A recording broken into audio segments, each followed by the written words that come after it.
कुंभ राशि वाले बंधु, स्वागत है आप सभी का हृदय से अभिनंदन है मंथन भिंड यूट्यूब चैनल में। तो बंधु जरा ध्यान से सुनिए।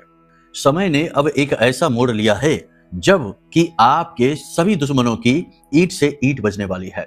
जी हाँ, कह सकते हैं कि ये समय और काल आपको विजेता बनाने के लिए आया है।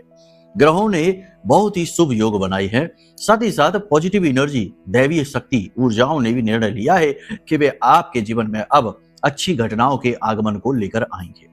जी हाँ बंधुओं, भाग्य तभी जागता है जब दैवीय कृपा साथ होती है। केवल इंसानी प्रयास से काम आधा अधूरा हो सकता है, पूरा कभी नहीं हो सकता। पूरा तभी होता है जब देवता किसी के ऊपर हाथ रखते हैं। तो ये वो समय और काल है जब देवी देवता भी आपका साथ देने वाले हैं।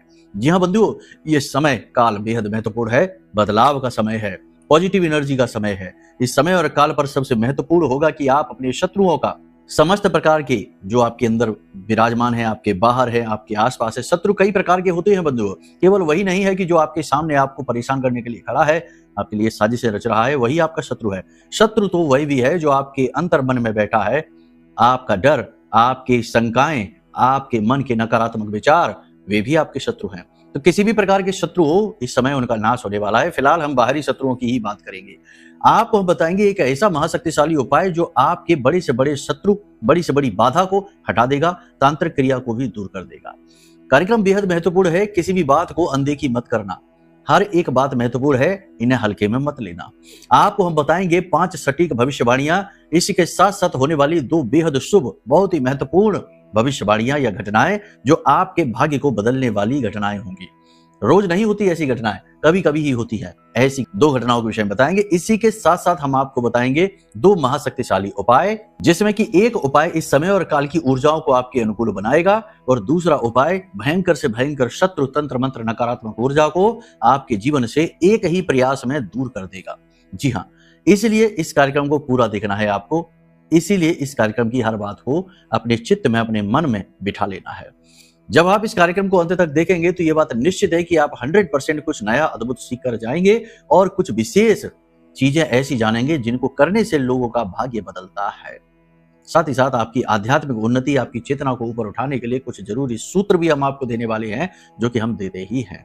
तो इन्हीं शुभ विचारों के साथ आज के इस महत्वपूर्ण कार्यक्रम की शुरुआत करते हैं। महामाई के दर्शन करिए, क्योंकि बिना महामाई के दर्शन के तो कोई भी कार्य पूरा होता ही नहीं है। प्रेम और भाव के साथ कमेंट में लिखिए, जय मां भद्रकाली कृपा करो। बंधुओं, इसी के साथ साथ हम आपको बता दें कि आपका अष्टलक्ष्मी यंत्र जागृत अभिमंत्रित और आपके जीवन में शुभ ऊर्जाओं का कारक। याद रखना कि जिस घर में जागृत अभिमंत्रित अष्टलक्ष्मी यंत्र विराजमान है, उस घर में दरिद्रता हो, ऐसा हो ही नहीं सकता है। उस घर में लक्ष्मी का वास ना हो, उस घर में तरह तरह की सुख सुविधाएं और आपस में प्रेम और पॉजिटिव एनर्जी ना हो, ऐसा हो ही नहीं सकता। बहुत सारे लोगों ने अपने घरों में श्री यंत्र रख रखे हैं, बाजार से लाकर या किसी से लाकर। ना तो वो जागृत है, ना अभिमंत्रित है, बस एक वस्तु के समान रखे हैं। लेकिन जब यह जागृत हो जाता है तो ये अपना काम, अपना प्रभाव दिखाना शुरू कर देता है। तो शुद्ध, जागृत, अभिमंत्रित और पवित्र ऊर्जाओं से इस यंत्र को एक्टिवेट किया गया है मंत्रों के द्वारा। ऐसा यंत्रों का राजा आप लेना चाहते हैं तो आप वीडियो में नंबर है, फोन कर लीजिए, समय रहते ले लीजिए, क्योंकि एक बार समाप्त हो गए तो दोबारा अब बनेंगे भी कि नहीं, इसकी कोई गारंटी नहीं, क्योंकि माई आदेश करेंगी तब ही यंत्र दोबारा से अभिमंत्रित किए जाएंगे और फिर मेहनत भी तो बहुत लगती है। तो कहने का मतलब यह है कि ये समय है, इसका लाभ ले लीजिए। चलिए अब अपने मूल विषय को शुरू करते हैं, बात करते हैं भविष्यवाणियों की। जय माई की। बंधुओं, ज्योतिष और तंत्र विद्या के क्षेत्र में आचार्य अमित एक जाना माना नाम है। पूज्य गुरुदेव के साधनाओं और ज्योतिष विद्या के अनुभव बेहद दिव्य है। जी हाँ, पूज्य गुरुदेव ने जिसकी भी कुंडली का विश्लेषण किया और कुंडली के अनुसार उसे सटीक उपाय व महामाई माँ बगलामुखी की विशेष कृपा दी, उसके जीवन में सकारात्मक बदलाव तो आए ही है। फिर चाहे समस्या कितनी ही कठिन क्यों ना हो, समाधान तो अवश्य हुआ है। अब ऐसे में यदि आप भी अपने जीवन की किसी बड़ी समस्या से जूझ रहे हैं, जैसे कि कर्जा बढ़ता ही जा रहा है, काम धंधा और व्यापार सब रुक चुका है, रिश्ते नातों में तनाव हद से ज्यादा बढ़ गया है, पूरा जीवन ही नकारात्मकताओं से भर गया है, तो ऐसे में यही सही समय है जब आप श्रेष्ठ गुरु से मार्गदर्शन प्राप्त करें और जीवन के अंधकार को समाप्त कर दिव्य प्रकाश की ओर कदम बढ़ाएं। वीडियो में दिए गए नंबरों पर तुरंत संपर्क करिए और अपनी कुंडली का विश्लेषण व समाधान पूज्य गुरुदेव के द्वारा करवा लीजिए। देर ना करें, आपके देवी देवताओं के आशीर्वाद से ये मौका खुद चलकर आपके पास आया है, इसे गंवाना नहीं है। अभी फोन करें और गुरुदेव से मार्गदर्शन प्राप्त करें। महामाई आपका कल्याण करें। धन्यवाद। इस समय और काल पर आपका ध्यान, आपका चित्त, आपका फोकस रहेगा 3 विषयों पर। पहला अपने कर्जे अपनी परेशानियों से मुक्त होने पर, दूसरा अपने करियर पर और तीसरा अपनी सेहत पर। सेहत दिनों दिन आपकी गिरती जा रही है। इस समय और काल पर ग्रहों की स्थितियां बहुत अच्छी बन रही हैं, कुछ नेगेटिव भी हैं, कुछ पॉजिटिव भी हैं, लेकिन पॉजिटिव अति बली हैं, क्योंकि इस समय और काल पर गुरु और शुक्र की युति बन रही है। चतुर्थ राशि में और प्रथम में बन रही है मंगल और चंद्रमा की युति। एक तरफ तो महालक्ष्मी योग और एक तरफ नारायण लक्ष्मी योग। ये दोनों योग कुछ इस प्रकार से सुंदरता के साथ आपके जीवन में आए हैं कि ये कहीं से भी लाए आपके जीवन में धन संपत्ति लेकर आएंगे। मतलब कि पैसे से जुड़ी समस्या आपकी दूर होगी। पैसा तो आपके जीवन में आएगा ही आएगा। पॉजिटिव एनर्जी भी आपकी बढ़ेगी। काम में आपका मन लगने लगेगा। चिंताएं कम होनी शुरू हो जाएंगी। आत्मविश्वास बढ़ना शुरू होगा। चेहरे पर तेज रौनक बढ़ने लगेगी। साथ ही साथ स्वास्थ्य भी आपका अच्छा होने लगेगा। निरोगी काया होने लगेगी। कहने का मतलब यह है कि आप पॉजिटिविटी की ओर बढ़ना शुरू हो जाएंगे। जहां अब तक फंसा हुआ सा, रुका हुआ सा महसूस कर रहे थे, वहीं अब आपके जीवन में गति आनी शुरू हो जाएगी। 2-3 चीजें आपके जीवन में बहुत अच्छी होने वाली हैं। जैसे कि कुछ लोगों को लंबे समय से किसी एक चीज का इंतजार है, जैसे कि कोई काम बन जाए, जैसे किसी ने इंटरव्यू दिया है तो जॉब का अपॉइंटमेंट का इंतजार है, रिजल्ट का इंतजार है, किसी व्यक्ति ने कोई लोन वगैरह करवाया है तो उसे मिलने का इंतजार है। किसी भी प्रकार का कोई इंतजार यदि आपका चल रहा है किसी कार्य के प्रति, तो वह इंतजार आपका समाप्त हो जाएगा, पूर्ण हो जाएगा, वह कार्य भी आपका बन जाएगा। इसी के साथ साथ विवाद यदि कहीं किसी चीज पर चल रहा है, चाहे कोर्ट कचहरी का हो, चाहे किसी भी प्रकार का हो, उसमें भी आपके अनुसार फैसला आने की प्रबल संभावना है, उसमें भी गति आएगी। रुके हुए कार्यों में, रुकी हुई चीजों में गति आना इस समय पर निश्चित है। हाँ, कुछ चीजें हैं जो नेगेटिव भी हो सकती हैं। जैसे कि कोई आपको उकसा सकता है, आपके लिए आपसे ऐसी बातें कह सकता है, आपके लिए ऐसी बातें कह सकता है जो आपको भड़काने का काम करेंगी, आपको अच्छी नहीं लगेंगी। तो इस तरह उकसाए जाने में आपको नहीं आना है। साथ ही साथ अचानक बिना किसी बात के किसी भी व्यक्ति से बहस झगड़ा नहीं कर देना है। किसी भी व्यक्ति के जीवन के व्यक्तिगत विषयों को नहीं छेड़ना है और लोगों से जरूरत से ज्यादा हमदर्दी नहीं दिखानी है। किसी की जरूरत से ज्यादा मदद करने की कोशिश नहीं करनी है। ये चीजें आपके ऊपर उल्टी पड़ जाएंगी और आप परेशान हो जाएंगे। उल्टा अच्छाई करते करते बुराई मोल मिल जाएगी। 1 या 2 दिन में आपको फोन पर कोई अच्छी खबर सुनने को मिलेगी, जिसे सुनकर आपको अच्छा लगेगा। इसी प्रकार किसी एक व्यक्ति से मुलाकात होगी, पुराना परिचित है, जिससे मिलकर आपको अच्छा लगेगा। कुछ लोग ऐसे हैं जिनके नए एग्रीमेंट बनेंगे, नए कॉन्टैक्ट बनेंगे, जिनके सहारे वो बिजनेस में, अपने काम में उन्नति कर पाएंगे। चंद्रमा और मंगल, यहाँ पर मंगल की एनर्जी को चंद्रमा बैलेंस करेगा, यानी कि आप बड़े सधे हुए कदम रखेंगे, फूक फूक कर कदम रखेंगे और अपने पुरानी गलतियों के अनुभवों का प्रयोग करेंगे, जिससे कि आपके काम में सफलता के चांसेस बहुत हाई रहेंगे। लेकिन यहाँ पर हम आपको फिर भी ये कहेंगे कि ओवर रिस्क और अंधा रिस्क, यानी कि लंबी छलांग लगाने की कोशिश ना करें। एक बार में कोई बड़ा भारी भरकम सा काम करने की कोशिश ना करें, बड़ा निवेश ना करें। छोटे छोटे निवेश, छोटे छोटे कदम आपको कामयाबी दिलाएंगे। दूसरा, यहाँ पर हम ये बता दें कि केतु की दृष्टि भी पड़ रही है मंगल और चंद्रमा पर। नवम दृष्टि केतु की है, तो यहाँ पर अपने ऊपर संशय करना आपके लिए बहुत भारी पड़ेगा। अपनी योग्यता पर शक करना आपके लिए बहुत भारी पड़ेगा। देखो, अब आत्म मंथन करना एक अलग बात है, चिंतन करना अलग बात है, लेकिन चिंता करना, संशय करना, शक करना, ये दूसरी बात। यही चीज आपके रिलेशनशिप पर भी लगेगी, यानी कि जो आपका प्रेमी है, प्रेम संबंध है, जो दाम्पत्य जीवन है, यहाँ पर भी जहाँ विश्वास की आवश्यकता है, वहां पर यदि आप शक करेंगे तो आपका रिश्ता खराब हो जाएगा। यानी आपको विश्वास करना ही होगा। आपके व्यवहार में, नेचर में इस समय विश्वास की कमी दिखाई देगी। कुछ लोग तो आप में से ऐसे होंगे जो इतने निगेटिव हो चुके हैं परिस्थितियों के वशीभूत कि वो ईश्वर, भगवान, पूजा पाठ और धर्म पर ही अविश्वास करते दिखाई देंगे। हाँ, ये भी है, बहुत सारे लोग ऐसा करेंगे। ये बात कहने सुनने में अच्छी नहीं लगती, थोड़ी कड़वी सी है, लेकिन तब भी लोग करेंगे। यहाँ पर महिलाओं की बात करें तो महिलाओं का अपने हस्बैंड के साथ, अपने पति के साथ किसी बात को लेकर थोड़ा सा उन्हें ऐसा लगेगा जैसे उनको दबाया जा रहा है, उन्हें समझौता करना पड़ रहा है, उन्हें किसी बात को लेकर कॉम्प्रोमाइज करना पड़ेगा। मन दबाने वाली बात, यानी मन मारने वाली बात उन्हें महसूस होगी, जो कि उन्हें खलेगी भी। उन्हें ऐसा लगेगा जैसे उनकी योग्यता और उनकी बुद्धिमानी का कोई मोल ही नहीं है, ऐसा उन्हें महसूस होगा। प्रेमी जीवन में भी प्रेमिका को ऐसा लगेगा अपने प्रेमी के प्रति। ये स्थितियां हैं। इस समय और काल पर आप अपनी इंद्रियों पर, अपनी वासनाओं पर और अपनी इच्छाओं पर पूर्ण नियंत्रण कर पाएंगे। फिर भी इस समय आप खर्च कर सकते हैं, महंगी चीज खरीद सकते हैं, कोई लग्जरी सामान ऐसा खरीद सकते हैं जिसका आप ज्यादा प्रयोग ही नहीं करने वाले हैं, यानी कि फिजूल खर्ची की दिशा में आप जा सकते हैं। तो थोड़ा बजट लेकर चलें और कोई भी चीज खरीदना चाहते हैं तो थोड़ा रुक कर फैसला लें, तुरंत जोश में आकर नहीं। इसी समय पर आप इमोशनल होकर, भावुक होकर खर्चा कर सकते हैं, यानी किसी को खुश करने के लिए, किसी की बातों में आकर आप जरूर से ज्यादा पैसा खर्च कर सकते हैं। कुछ भी हो जाए, लेकिन इस समय और काल पर आपको अकेलापन अच्छा लगेगा, खालीपन जीवन का अच्छा लगेगा। आप अपनी मेहनत से, अपने कर्म से और अपनी पॉजिटिव एनर्जी से इसे भरने की कोशिश करेंगे। इस समय और काल पर आपके गले में कोई इन्फेक्शन हो सकता है, यानी जुकाम, बुखार, कफ जैसी समस्या। जुकाम भी हो सकता है, बुखार भी आ सकता है। साथ ही साथ काम की अधिकता की वजह से आपको थकान बहुत हो सकती है, जिसकी वजह से भी कमजोरी का एहसास होगा। कुछ लोग आप में से ऐसे हैं जिनकी जन्मपत्री में मंगल की स्थिति खराब है। वो सोशल मीडिया पर अपना ज्यादा समय बर्बाद कर सकते हैं, गप्पे हाँकने में समय खराब कर सकते हैं। साथ ही साथ फिजूल खर्ची, पैसा भी गलत जगह पर खर्च कर सकते हैं, गलत निवेश कर सकते हैं। मंगल जन्मपत्री में यदि खराब होगा तो इस समय मंगल के साथ चंद्रमा का जो ये गोचर है, ये शुभ फलदायी नहीं होगा, अशुभ हो जाएगा। देखो, सबसे महत्वपूर्ण बात यह है कि आपके जीवन के जो महत्वपूर्ण प्रश्न हैं, उनके जवाब तो आपको आपकी जन्मपत्री दिखाकर ही मिलने वाले हैं। बाकी ये तो गोचर है जिसके बारे में हम बात कर रहे हैं, आपकी जन्मपत्री की बात नहीं कर रहे हैं। इसीलिए बहुत सारे लोगों को उनके मन के प्रश्नों के जवाब इस कार्यक्रम में या ऐसे किसी भी कार्यक्रम में नहीं मिल पाएंगे। इसके लिए आपको अपना व्यक्तिगत कुंडली आकलन कराना ही चाहिए, यही एकमात्र ऑप्शन है। और कुंडली आकलन कोई छोटी मोटी घटना नहीं है, ये भी वही करा सकता है जिसके ऊपर ईश्वरीय कृपा हो, दैवीय कृपा हो। देखो, ये भी एक धार्मिक पद्धति का रूप है। पुराने जमाने में जो भी बच्चे पैदा होते थे, तुरंत उनकी जन्मपत्री बनाई जाती थी, उनका पूरा डिटेल, पूरा आंकड़ा निश्चित रखा जाता था, सुरक्षित रखा जाता था। अब लोग भूल गए, ये चीजें नहीं करते हैं। हालांकि अब इस नए समय और काल में लोग जागरूक हो रहे हैं, तो अब तो नोट कर लेते हैं। लेकिन बीच में कुछ समय ऐसा गुजरा है, लगभग 30 वर्ष का, 35-40 वर्ष का, जिसमें कि लोगों ने ये चीज नहीं की है, इन्हें इग्नोर किया है।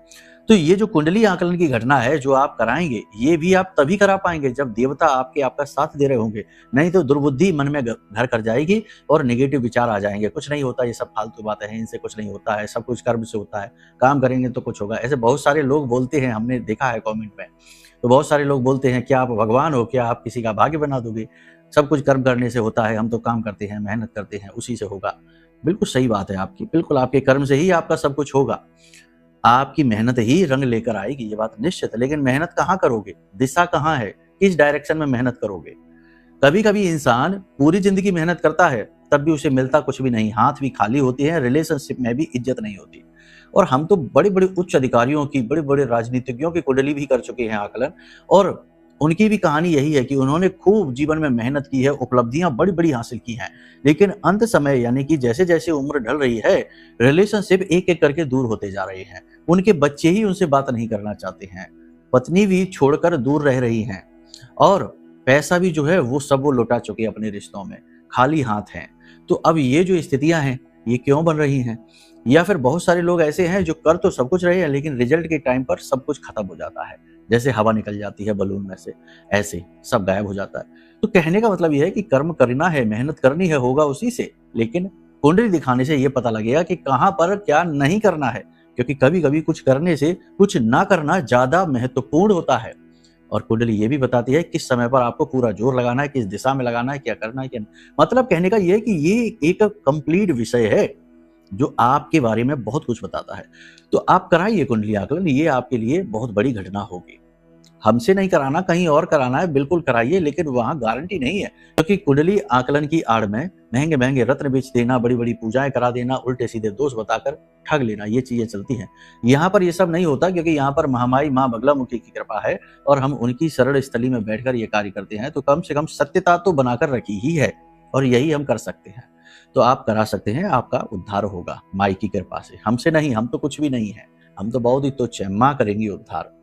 इस समय और काल पर आपके साथ में 3 बड़ी घटनाएं घटित होंगी। पहली घटना यह होगी कि कोई आपके सपोर्ट में आएगा, मददगार आपका बनेगा, यानी कि आपका रुका हुआ कार्य होगा और उस कार्य को करने के लिए एक अप्रत्याशित मदद मिलेगी। दूसरी महत्वपूर्ण घटना यह होगी कि आपको एक यात्रा पर जाना पड़ सकता है और उस यात्रा से आपका कोई काम बन जाएगा। तीसरी महत्वपूर्ण घटना यह होगी कि आपको निवेश करने का एक बहुत अच्छा, यानी कि बिजनेस को बड़ा करने का एक बहुत अच्छा अवसर मिलने वाला है। इसी के साथ साथ अप्रत्याशित घटना भी आपके साथ एक ऐसी घटेगी जिसमें आपको आकस्मिक लाभ होगा, किसी भी प्रकार का, कोई अपॉर्चुनिटी का लाभ, धन का लाभ, पैसे का लाभ, किसी प्रकार का जबरदस्त सपोर्ट आपको मिलेगा, यानी कि एक आकस्मिक लाभ आपको दिखाई दे रहा है। प्रेम संबंधों की बात करेंगे तो इस समय पर प्रेम संबंध ठीक ठाक रहने वाले हैं, बस शक बीच में नहीं आना चाहिए, विश्वास की कमी नहीं होनी चाहिए। दाम्पत्य जीवन की बात करेंगे तो दाम्पत्य जीवन अच्छा रहने वाला है, आपसी प्रेम बढ़ेगा एक दूसरे पर और एक दूसरे का हौसला बढ़ाएंगे। आपका जीवन साथी आपको किसी प्रकार का कोई उपहार दे सकता है, साथ ही साथ आपका मनोबल बढ़ाएगा, जिससे आपको अच्छा लगेगा। कुछ लोगों का दाम्पत्य जीवन भी थोड़ा सा खराब हुआ जा रहा है, कुंडली के दोषों की वजह से है ये भी। देखो, जब भी हम कुछ कहते हैं और अगर उसके विपरीत आपको अपने जीवन में दिख रहा है तो समझ लेना कि ये आपकी जन्म पत्री का दोष है। तो ऐसे में पत्री दिखाकर आप दोष का समाधान कर सकते हैं। ठीक है। अब सबसे महत्वपूर्ण बात है कि यहाँ पर आपको 3 चीजों का ध्यान रखना है। पहला ये कि आपको किसी भी व्यक्ति के साथ बहसबाजी में नहीं पड़ना, उसके व्यक्तिगत जीवन के बारे में चर्चा नहीं करना है और किसी को जरूरत से ज्यादा हेल्प करने की कोशिश नहीं करनी। अच्छी चीजों के फल बुरे होते हैं, ये तो हम आपसे कह चुके। दूसरा यहाँ पर यह है कि अपने पैसे को आपको दबाकर छिपाकर रखना है, दिखावेबाजी नहीं करनी है, एक्सपोज ज्यादा नहीं करना है, समय से पहले चीजों का बखान नहीं करना है, अपनी बातों को अपने तक ही रखना है। अच्छा है बुरा है जैसा भी है, लेकिन है आपके लिए, उसे अपने तक ही रखना है। ये बहुत महत्वपूर्ण विषय है। तीसरा यह है कि जीवन में चल रही घटनाक्रम को बारीकी से आकलन करना है। कहाँ मौका आ रहा है, कहाँ अपॉर्चुनिटी आ रही है, किस घटना को आप किस तरह यूज कर सकते हैं, किस सिचुएशन का आप फायदा उठा सकते हैं, ये आपको पता तब चलेगा जब आप बारीकी से हर एक घटनाक्रम का आकलन करेंगे। जी हाँ, हमारे पुरखे पूर्वज इसी तरह कार्य करते थे। याद रखना कि हमारा जो भाग्य होता है वह ईश्वर की कृपा से बनता है और ईश्वर की कृपा सांकेतिक होती है। ईश्वर कभी हमारे सामने खड़े होकर नहीं आएंगे कि आओ बेटा तुम्हें बता देते हैं, यहाँ जाओ, ये आपकी सफलता यहाँ पर बैठी है, मिल लो जाके। ऐसे नहीं करेंगे। ईश्वर का प्रत्यक्षीकरण कभी नहीं होता। हाँ, ईश्वर के संकेत अवश्य मिलते हैं, उन संकेतों का आप लाभ लेकर आगे जरूर बढ़ सकते हैं। तो इन संकेतों को समझने के लिए आपको जागरूक रहना होगा, अलर्ट रहना होगा। कभी कभी हम अपने जीवन में इतना खो जाते हैं उधेड़ बुन में कि हमारे सामने चल रही चीजों को भी हम देख नहीं पाते हैं। ऐसा नहीं करना है। ठीक है, बस इन चीजों का आप ख्याल रखिए। किसी भी प्रकार की नेगेटिविटी को अपने ऊपर हावी ना होने दीजिए। देखिए, इस समय और काल पर जहां पॉजिटिव एनर्जी है वहीं नेगेटिव एनर्जी भी होती है। याद रखना, जीवन द्विष भाव में चलता है। ऐसा कभी नहीं होता कि सिर्फ पॉजिटिव है तो पॉजिटिव ही है। देखो, सूर्य को शनि की दृष्टि है, तृतीय दृष्टि है, मंगल और चंद्रमा पर केतु की दृष्टि है। तो देखो, है ना कुंडली में पॉजिटिविटी के साथ नेगेटिविटी। तो ये आपको कहीं ना कहीं अचानक से धोखा, छल कपट और किसी न किसी प्रकार की नेगेटिव एनर्जी के कांटेक्ट में लाएगा जरूर, लेकिन आप सतर्क रहेंगे, जागरूक रहेंगे तो बचे रहेंगे। ठीक है। बाकी ईश्वर से, भगवान से, धर्म कर्म से जुड़े रहिए, मंदिर जरूर जाइए और जितना हो सके अपनी तरफ से दान दक्षिणा मंदिर में जरूर करिए। कुतर्कबाजी नहीं करना, क्योंकि हर जगह यहाँ पर कुतर्क ही भरे हुए हैं। कोई भी अच्छा काम बताओ, 10 तरीके के कुतर्क पहले बताने लग जाते हैं। सिखाने की कोई बात कोशिश करो तो उल्टा हमें ही सिखाने लग जाते हैं। तो ये चीजें हैं ना, ये आज के समय का प्रभाव है, कलयुगी प्रभाव कह सकते हैं इसको। खैर छोड़ो। अब यहाँ पर 2 बातें हैं जिनका ध्यान रखिए। पहला ये कि किसी भी व्यक्ति के द्वारा दी गई चीजों को खाना नहीं है, किसी के वस्त्र पहनना नहीं है और किसी के द्वारा दी गई चीज का उपयोग नहीं करना है। साथ ही साथ किसी के घर जाकर भोजन करने को अवॉइड करना है। एकांत दूरस्थ स्थानों पर जाकर किसी भी व्यक्ति के साथ पार्टी नहीं करनी है, घूमना फिरना नहीं है, वरना छल कपट धोखा हो सकता है, किसी प्रकार का हादसा भी हो सकता है। वाहन थोड़ा संभल कर चलाना है, अलर्ट रहकर चलाना है और तेज गति से नहीं चलाना है। ठीक है। साथ ही साथ हम आपको बता दें कि अपने घर में दूध जो है ना, उसे फाड़कर पनीर ना बनाए, दूध को चूल्हे पर फैलने ना दें, ऐसे अपने घर की महिलाओं को बता दें। बस इन छोटी छोटी चीजों का आप ख्याल रखिए। टॉयलेट और बाथरूम जो होते हैं ना, वो राहु का स्थान होते हैं, उनको ज्यादा क्लीन, साफ सुथरा रखें और दिन में एक बार ऐसा समय जरूर लेकर आए कि वो पूरी तरीके से सूख जाए, उसका जो फ्लोर होता है पूरी तरीके से सूख जाए। ऐसी व्यवस्था जरूर बनाए। थोड़ा सा खाली कुछ समय के लिए जरूर छोड़े, जैसे बहुत से लोग हैं पानी खुला ही छोड़ देते हैं, ऐसा नहीं करना है। ठीक है। बस इन चीजों का आप ख्याल रखिए, आपका उद्धार होगा। नेगेटिव एनर्जी से आजीवन की सुरक्षा पाने के लिए और इस नकारात्मक समय और काल में अपने आप को बचाने के लिए आपके लिए सबसे बेहतरीन कार्य कर सकता है ब्रह्मास्त्र विद्या मां बगलामुखी का यह महारक्षा कवच। यह माई के सबसे शक्तिशाली मंत्र से जागृत और अभिमंत्रित किया है और इसका तुरंत प्रभाव यही है कि जातक का मन मस्तिष्क बदलता है। नेगेटिविटी, तंत्र मंत्र, नकारात्मक ऊर्जा, टोना टोटका कुछ भी किसी ने कर रखा है वह तुरंत ही कट जाता है और जातक के आसपास ऊर्जा का एक क्षेत्र बनता है जो उसे हमेशा सुरक्षित रखता है। तो आप इस महारक्षा कवच को मंगा सकते हैं, कुंडली आकलन करा सकते हैं। ये आपके जीवन के श्रेष्ठ फैसले होंगे, लेकिन हम फिर यही कहेंगे कि आप ये करवा तभी पाएंगे जब आपके देवता आपका साथ दे रहे होंगे, वरना तो कुतर्क के सहारे ये सारी चीजें आप भूल जाएंगे, इग्नोर कर देंगे। खैर चलिए, यहाँ तक सारी बात आपने समझी है। अब बात करते हैं उपाय और क्रियाओं की। 2 उपाय हैं हम आपको यहाँ पर बताते हैं। एक शत्रुनाश का उपाय रहेगा और एक इस समय की ऊर्जाओं को संतुलित करने का उपाय। तो सबसे पहला उपाय आपको ये करना है कि बहते हुए जल में आपको 200 ग्राम कच्चा दूध प्रवाहित करना है, 200 ग्राम जौ प्रवाहित करने हैं, 200 ग्राम काले तिल प्रवाहित करने हैं। इन तीनों चीजों को अलग अलग प्रवाहित करना है और अपने ऊपर से उसारना नहीं है, बस इन्हें प्रवाहित कर देना है। ये एक उपाय बहुत अच्छा है। गाय को रोटी खिलाने वाला उपाय भी आप कर सकते हैं, वो भी बहुत अच्छा उपाय है, ऊर्जाओं को संतुलित करेगा। इसी के साथ साथ शत्रुनाश का एक उपाय आपको बता देते हैं कि कोई भी आप कागज लेकर आइए सफेद रंग का, उस पर काले रंग की कलम से, काले पेन से, कोयले से भी आप लिखे तो सर्वश्रेष्ठ होगा। कोयले से अपने शत्रु का नाम लिख दीजिए या आपके ऊपर जो समस्या चल रही है, जैसे कर्जे की समस्या चल रही है, उसे लिख दीजिए और उसके बाद उस कागज को फोल्ड करिए और उस कागज को आप एक मिट्टी के दिए में रखेंगे। नीचे उसके कपूर रखेंगे, ऊपर उस कागज को रखेंगे और उस कागज को कपूर की अग्नि में भस्म करेंगे, जलाएंगे और उसके बाद उसके ऊपर थोड़ी सी पीली सरसों जरूर डालेंगे और 1 लौंग का जोड़ा और काली मिर्च के 4 दाने। इतनी चीजें डालकर ये सब कुछ भस्म आप कर देंगे और जब ये सब कुछ भस्म हो जाए तो इसकी राख को आप ले जाकर अपने घर के बाहर फूंक देंगे, अपनी हथेली पे रखेंगे और फूंक मार देंगे। बस इतना सा आपको करना है और आप तुरंत रिलीफ महसूस करेंगे। तुरंत आप देखेंगे कि आपका जो शत्रु है उसका मुंह बंद हो जाएगा, वो आपके सामने ही नहीं आ पाएगा, बुद्धि भ्रमित हो जाएगी। और यदि कोई समस्या आपने लिखी है तो अगले ही दिन से आपको उस समस्या कमजोर पड़ती दिखाई देगी। इस उपाय को यदि आप और प्रभावशाली बनाना चाहते हैं तो इसे लगातार 7 दिन तक करिए और इस उपाय को करने का दिन यदि शुरू करना चाहते हैं तो शनिवार का दिन सर्वश्रेष्ठ रहने वाला है। शनिवार के दिन से आप इस उपाय को करिए और अगले शनिवार तक करिए। ये बहुत बेहतरीन उपाय है शत्रुनाश का। ठीक है, करके देखिए इन उपायों को। बाकी पूर्ण समाधान यदि आप चाहते हैं तो फिर कुंडली ही कराइए, उसी से आपको सारे प्रश्नों के जवाब मिलेंगे। ठीक है, चलिए तो अब अपनी वाणी को अब हम विराम देते हैं। प्रेम से बोलिए जय माई की, जय मां बगलामुखी।